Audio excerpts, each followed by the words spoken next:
We should have many more seats in Congress. And we have an opportunity in Texas to pick up 5 seats. We have a really good governor and we have good people in Texas.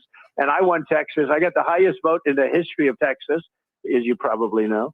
And we are entitled to 5 more seats.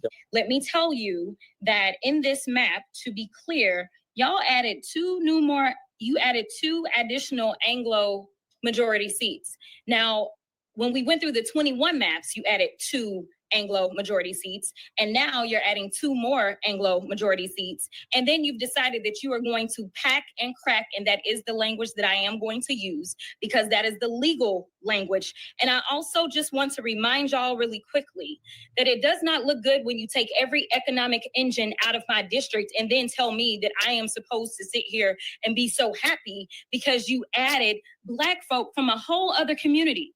When you want to talk about monoliths and whether or not they exist, this idea that you just take people and move them around. I have 200,000 people who were never in my district, and my district is 766,000. Playing move minorities around so that you can somehow claim that this is nothing but partisanship. The only way that you get here is by making sure that you trample upon the rights and the liberties and the voices of minorities. So let me give you a few facts about the state of Texas. The state of Texas only has 39% Anglos, yet somehow under this map, we are going to have somewhere near 60 something, almost 70% of these seats are going to be chosen by Anglos. If we were looking for fairness and to follow the Voting Rights Act, you'd have 15 Latino opportunity seats, 15 Anglo seats. You then have 4 African-American opportunity seats. Then you'd have 2 Asian opportunity seats, and the other 2 seats would belong to coalitions because we are a majority minority state where over 60% of this population is people of color. The Texas redistricting battle is still going strong, with the Texas GOP essentially flexing its power to shut down House Democrats' last tool of resistance in this important fight, which was to break quorum and leave the state during the special legislative session. Now, earlier, the Trump administration had called on the Texas GOP to give him 5 more congressional seats as the president deals with an almost deadlocked House and a potentially dicey midterm election cycle next year. So the Texas GOP redrew those congressional maps and that leaned heavily in their favor. And this affects majority Black and brown districts and also coalition districts. Joining me today to break down what's going on right now is SMU political science professor Cal Jillson. Thank you. It's good to be with you, Nicole. Can we start by talking about the reaction that the Republicans have had on when Democrats left the state mid-session? We've got Governor Abbott and Attorney General Ken Paxton asking an all-Republican Texas Supreme Court to expel some House Dems. And we also saw Senator John Cornyn asking the FBI to get involved to bring the Dems back. What is the likelihood that some of these lawmakers could actually be expelled and lose their seats in this battle? Yeah, I think it's not very likely. This is one of Governor Abbott's threats to the lawmakers who are absent during the special session.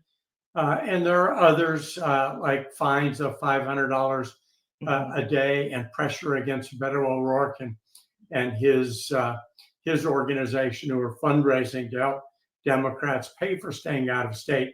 So I think, if we think about our politics over the last several decades, and the last decade in particular, they've gotten increasingly crude and threatening.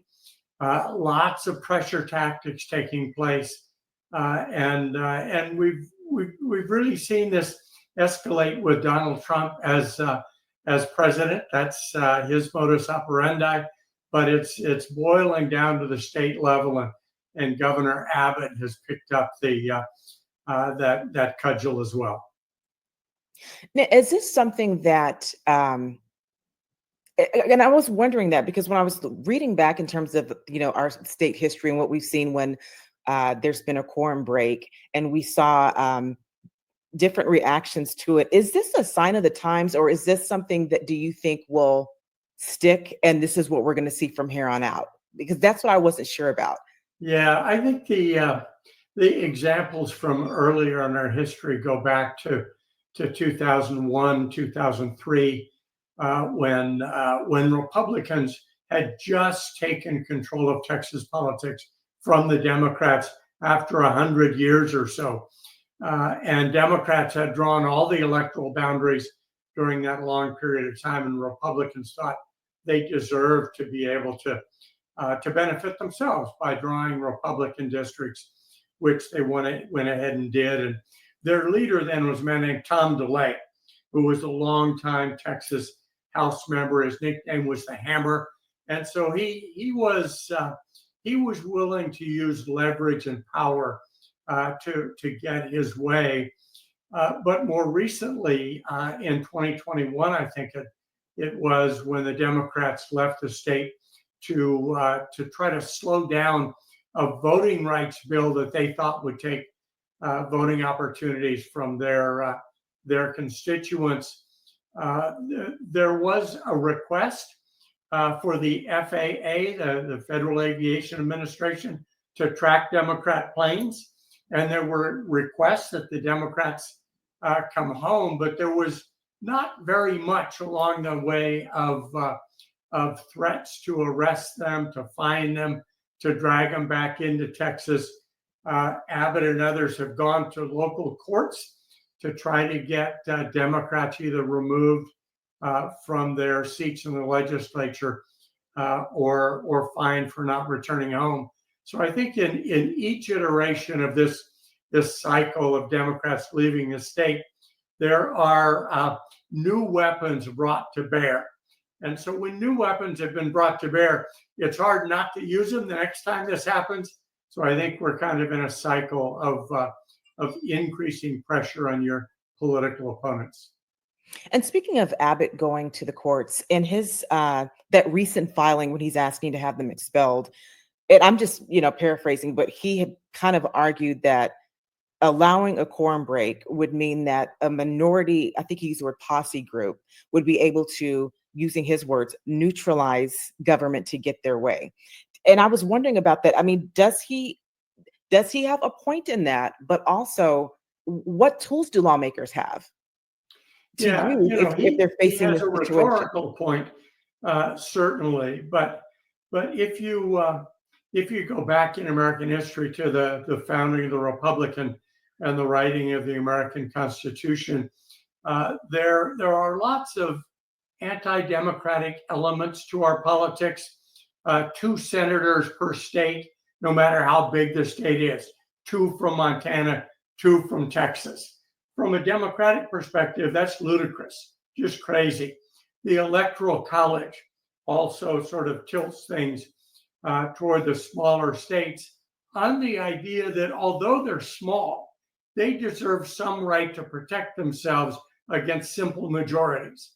And the American Constitution is not simple majoritarianism. It has non-democratic elements, supermajority requirements in order to give the minority the opportunity to protect itself. And so while Abbott's got a rhetorical point that a lot of people might hear and say, yeah, that makes sense, our system is set up so that majorities cannot ride roughshod over minorities. They have to work at it, as the Texas majority Republicans are working at it in the legislature today. They're going to get their way ultimately because the Democrats are going to have to come home. But the Democrats have every right to make it difficult for them. And, to that point, some have said that the Democrats are delaying the inevitable because at some point they're going to have to come back and the GOP in Texas will get their way. But they brought this battle to the national stage. And so I wanted to ask you about that. Is there power in that long term when you take an issue that was something that typically we would be talking about within Texas, but now you've got governors in California and New York threatening to retaliate if Texas goes through with this. And now people in other states are paying attention. Yeah, that's exactly right. This is a three-dimensional chess or multi-dimensional battle here in which the Democrats can win some battles, even if they're not going to win the war. At the end of the day, the Republicans are going to pass their new map. It's going to lean 5 more seats toward Republicans. Whether they get all of those 5, I'm not so sure. I think that those 2 new districts in the Valley that Henry Cuellar and Vicente Gonzalez have, they've shown an ability to win in those heavily Hispanic districts in South Texas. I wouldn't be surprised if one or the other or both of them squeak those out. But Republicans will gain some new seats in the U.S. House, and so they'll win the war. But there's also a messaging battle going on in which the Republicans are arguing, as you said earlier, that they have every right to redistrict in their own political interest. The Democrats have done it before. It's right for us to do it. But that's a raw political power kind of argument that not everyone is going to accept. And Democrats are making the counter argument that this is the National Republican Party under Donald Trump ordering the Texas Republican Party, who initially was not excited about doing redistricting mid-decade, and telling them they needed to do it. And now they are doing it. And so the question of whether the president should be able to order Texas to redistrict, not for our local purposes here in Texas, but because he wants several more Texas Republicans in the U.S. House. You know, different people are going to take those arguments differently, but the Democrats can win the messaging battle and still lose the war at the end of the day. And that's what I found interesting when this situation first popped up, because you could see even some Republicans in Texas were concerned about that. Some of them had argued, hey, I could be iced out, but also that messaging problem that you're talking about, showing that DC is, you know, the Trump administration is putting its arm on what's going on in Texas. And is this something that, do you think this could backfire in that sense? Because there are going to be some citizens who don't like that, you know, and they want them to focus on things that affect Texans and not what's going on in DC. Yeah, it could certainly mobilize the base electorates of both the Republican and the Democratic parties, and maybe even mobilize Democrats more than Republicans, because when you lose, that tends to be more motivating than winning on the margins. But it's also the case that while Republicans are likely to pick up some seats in Texas, it's possible, at least, and maybe even likely, that Democrats in California is a bigger state. They've got more members of the House than Texas does.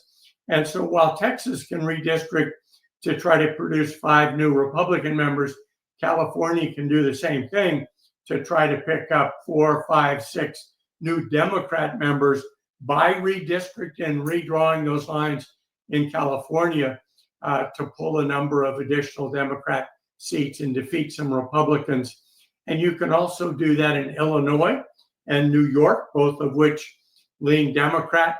But then you've got Republicans in Florida and other states like Missouri that might be able to tease out another seat in Congress for their political party.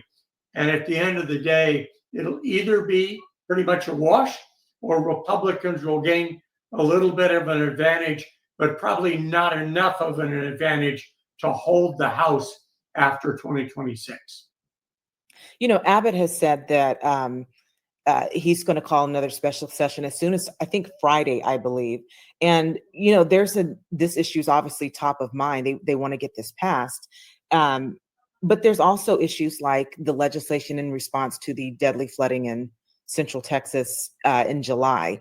And, you know, both sides are accusing each other of inaction on that issue. And so where do you think the stain of that is going to fall in terms of your average Texas citizen that may not be paying as close attention to how this all started and what happened, in terms of they're viewing this as you're not taking action on what we find important, which is the flood response? Yeah, I think that part of the messaging battle nationally we've talked about, but in Texas, It's a question of Abbott put a call for the special session, and a call means that he identified the issues that can be discussed in the special session. Nothing he doesn't include can't be discussed. And at the top of that was redistricting and flood control in Texas, and 16 other issues, mostly social conservative hot button issues like abortion, pills, and bathroom use rights in public schools. So Republicans decided that they were going to deal with redistricting first, and then it got strung out, and they haven't been able to get to flood control. And so they made that choice. We're going to do redistricting first before flood control, and Democrats have accused them of putting politics ahead of the good of citizens of the state.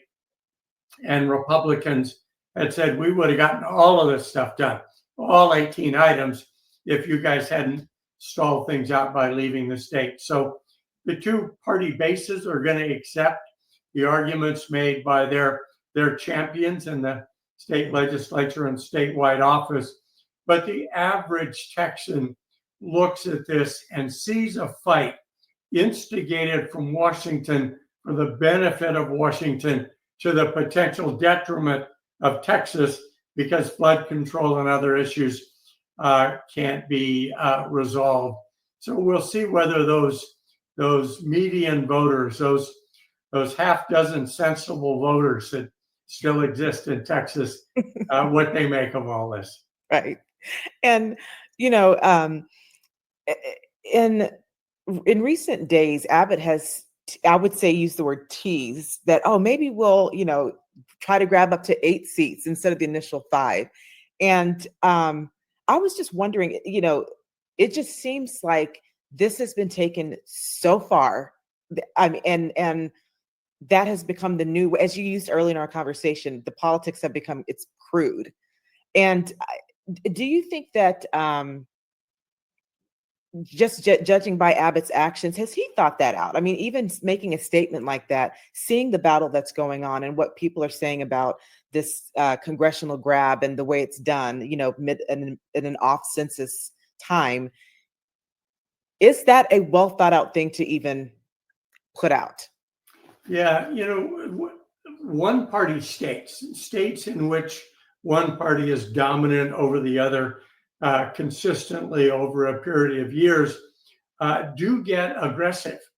And they do forget that down the road, you might be on the receiving end of these political blows. So if you think of California, the Democrats have been in control in California for the same quarter century or so that Republicans have been in control in Texas. And that long period of political control, most politicians think, well, it's never going to end. But in fact, it might end at some time, even in Texas and California. But there are many other states that are more closely balanced in partisan political terms, and they're being drawn into these fights. Illinois, for example, is a Democrat-leaning state being asked to redistrict and come up with a couple of a new seat. Missouri is a Republican leaning state, but many states are balanced in such a way that it's entirely possible that 2 years from now the other guys are going to be in control. And if you hand them these political weapons and they use them against you, you're going to rue the day that became normal politics. And so Abbott may not have to worry for a decade or two, but other Republicans in more closely balanced states may pay a price. And this map, I think the Texas Senate they approved the map, which is similar to what the House had, and it's going to go back to the House. And, if and when it goes through, which most likely will, it's going to face court challenges. Does this type of seat grab, win or lose in the court system down the line? I mean, is this, I think the 2021 map, I think there's there's something that's still in the court system with that one as well, I believe. Yeah, there is. But the courts have allowed the maps to go into effect while they're being challenged in the courts. And that's what the Republicans hope for this time as well, because redistricting happens every decade. You know that you're going to have to redraw these lines after 2030. So if you could have an ongoing court battle over that decade between 2020 and 2030, and you're still allowed to use your newly drawn districts, you'll take that, over having districts drawn by the courts or compromising with the Democrats. So I do think there will be challenges to these new districts once they're redrawn. But the federal courts have been increasingly allowing partisan redistricting in ways that they simply didn't allow 5 years ago, 10 years ago, 15 years ago. The Voting Rights Act, Civil Rights Acts of 64 and 65 have been weakened to such a degree that the federal courts have now said that redistricting can be done for partisan political terms without court challenge. But Democrats say, look, blacks vote 90% Democrat. Hispanics vote 2-to-1 Democrat. So if you, as Republicans, redistrict to Democrat disadvantage, that is black and Hispanic disadvantage predominantly, because blacks and Hispanics vote for Democrats. And when you disadvantage Democrats, you're disadvantaging minorities. And Republicans will chuckle and say, we're only after the Democrats. We're not after individual minority voters. In fact, they've been moving in our direction, which is short-term true, long-term probably not true. And on that note, because I had heard that argument made that from some Republicans that, and I think specifically they were talking a lot of Hispanic voters were moving in that direction. Given what's going on with the immigration issues and the deportations and the tactics which are being used, are we seeing any movement yet here in Texas among that voting bloc?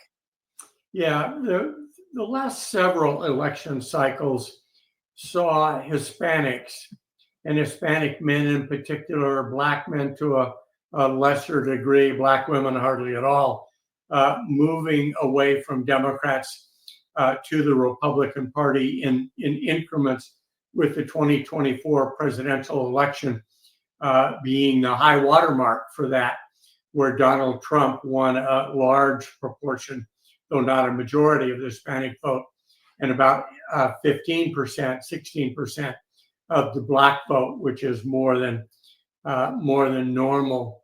But that may be more Trump than Republican Party. And I think that in the last 2 years, it is redistricting, it's inflation, it's deterioration of the job market, and immigration that have given those new Republican minority voters second thoughts. And so I think it's more Trump than the Republican Party and its agenda. And Democrats are now trying to say, all right, now we used to be good at talking to working class voters. We haven't been recently. We got to get back there. They're trying to do that. And with Trump not on the ticket, I expect there to be some reversion of minority voters back toward the Democratic Party. And speaking of that, messaging, next year we're coming up on the midterms, and as always, messaging is key. And with so many, you mentioned a list of things that people are showing pause by, like you said, new Republican voters it's making them maybe rethink how they voted and how they'll vote the next time. What do you think needs to happen to, or what should the messaging be for Democrats to make that connection? Because as you mentioned, they've even admitted that they've kind of lost their way in terms of talking to that working class group. Yeah, I think both political parties over the last 10 or 15 years became very enamored with the power of social issues, abortion on the Republican side, say gay rights on the Democrat side, as motivating issues for their bases. But the Republican Party has been able to marry the idea that they're a law and order party, and they're a jobs and low tax party, and they oppose abortion and favor prayer in the public schools. So many sort of working class, middle class citizens are worried about economic issues and uncertain about issues like transgender rights, gay marriage, those kinds of issues. And Democrats have seemed to focus more on those social issues and defending the rights of minorities, both racial, gender, and race and ethnicity, and lost the theme of economic opportunity, rights, jobs, the American dream, progress, and success. That you think of Franklin Roosevelt, Lyndon Johnson, up through Bill Clinton, where jobs and rising in the American economic structure was a big part of the Democrat message. And that has to be restored, because you can't win on a coalition of minority rights themes, because those themes are very attractive to some voters, but they put other voters' teeth on edge, and Trump can channel those voters and suggest to them that you're being ignored and other people are getting all the attention, all the benefits. And so I know you're angry and you have every right to be angry. And people said, I am angry. I forgot I was angry. I am, and I'm going to listen to that guy. And so Democrats have to retool their message, and they realize that. But if it were easy to do, they would have already done it. That's true. And on the other side of that question, do you think coming up against the midterms with everything that's going on, is the messaging from Republicans, do they have an uphill battle to kind of climb themselves in terms of defending the big, beautiful bill, the things that are in there that are going to impact their voters directly, whether it be, healthcare, education, things of that nature? Oh, yeah, no question about it. The reason that the incumbent administration that holds the White House almost always loses seats in the midterm election is that they've been in control. They've done things, and they have to defend what they've done, where the opposition only has to say, I would have done it different, and I would have done it better, and the results would be more beneficial to you. So when you've got to defend things you've actually done and results that you've actually achieved, did Trump end the Ukraine war on day one? Did he bring inflation down to zero? Did he do all those things he said he was going to do? Mm-hmm. And Democrats only have to say, no, he didn't. We would have. Here's what we would have done, and here's what the results would have been, leaving people to say, those results sound better than what I actually have. And they don't sort of make the connection that the claims that political parties make rarely work out quite as well as they claim they will. But when you're looking at reality versus promise often wins out. And I want to end this conversation with your advice to to Texas citizens who are going to be voting next year, in terms of what do they need to really be paying attention to now? Because there's a lot of noise, political noise going on, and people are often in their silos and not hearing, so they're hearing what they want to hear, and instead of the actual facts. How do they break all of that down just to really, really look at the facts and what will affect them and their families? Yeah, I think as a college professor, I tell voters the same thing I tell students, which is you got to do your homework. And as a voter, doing your homework means that you do listen to your regular sources of news that you've come to watch because you think somehow they benefit you and they provide a truth. But you've also got to recognize that you're in a silo. You've got to get out. You've got to talk to other people. You have to actively listen, and you have to be sure that you're drawing from sources of news and information that have some responsibility for trying to present the whole case. Most daily newspapers can be trusted. If you read online, read a couple of them, and if you get roughly the same story in each, you've probably got a pretty good command of that issue. If you come across an explanation for some important issue that you never see repeated anywhere else, someone's probably lying to you or giving you half the story. And then sit down at your own kitchen table and ask yourself, what are the issues that actually confront me in the coming years? Is it someone else's kid using a bathroom at the public school that my kid goes to? Is that really the key issue? Or is it inflation, jobs, taxes, security, flood control, water, those kinds of things? And, if you're a voter and the bathroom issue is your top voter, God bless you. But most voters, Right. really, if they think about it, will have meat and potatoes issues in front of them. And and hopefully we can get back to that being what people are focused on. Sometimes when people do too much, it makes people go back to the basics of like, how did we get here first and foremost? And we got to turn this around. I think so. Right. All right. As always, thank you, Professor Jillson, for joining me in this conversation and breaking all of this down. And for those of you at home, don't forget to hit that like button and subscribe.